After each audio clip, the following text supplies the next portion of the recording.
Hello, അസ്സാം വലൈക്കും. അപ്പം എൻ്റെ പുതിയ വീട്ടിലേക്ക് ഏവർക്കും സ്വാഗതം. അങ്ങനെ ഞാൻ ഇന്ന് സ്റ്റാർ ഹോട്ടലിൽ പോയി നന്ദിയിൽ അവിടെ ബിരിയാണിക്ക് ഓർഡർ ചെയ്തു, ചിക്കൻ ബിരിയാണി.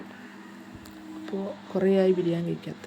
അങ്ങനെ എൻ്റെ വാപ്പ ഹോസ്പിറ്റലുണ്ടായിരുന്നു, അപ്പോൾ വിശന്നിരുന്നു. അപ്പോൾ ഉപ്പാനെ കാണാൻ പോകാൻ വേണ്ടിയിട്ടായിരുന്നു നന്ദിയിൽ പോയത്. ചോറ് എന്നാന്ന് വിചാരിച്ചു. അവിടെ ഓർഡർ ചെയ്ത ഒരു ചിക്കൻ ബിരിയാണിയാണ്. ഒരബദ്ധം പറ്റി പ്ലേറ്റിലേക്ക് ഇടുമ്പോൾ ബിരിയാണി പ്ലേറ്റിലേക്ക് വീണു. കുറച്ച് കഴിഞ്ഞപ്പോൾ ആ ഒരു ഉരുളിയില്ലേ, അത് നിലത്തേക്ക് അങ്ങ് പോയി. അപ്പോൾ ഞാൻ വിചാരിച്ച് ചോറങ്ങ് പോയി. നോക്കുമ്പോൾ ചോറ് പ്ലേറ്റിൽ തന്നെ ഉണ്ട്, ആ ഉരുളി താഴോട്ട് പോയി. നല്ല ചിക്കൻ ബിരിയാണി ആയിരുന്നു, നല്ല 2 പീസ് ഉണ്ടായിരുന്നു. അങ്ങനെ ഞാനത് കഴിച്ചു.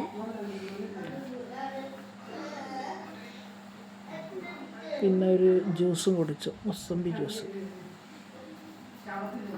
നല്ലൊരു ടേസ്റ്റ് ഉണ്ടായിരുന്നു. വീഡിയോ ഇഷ്ടപ്പെട്ടാൽ ലൈക്ക് ചെയ്യുക, ഷെയർ ചെയ്യുക, സബ് ചെയ്യുക.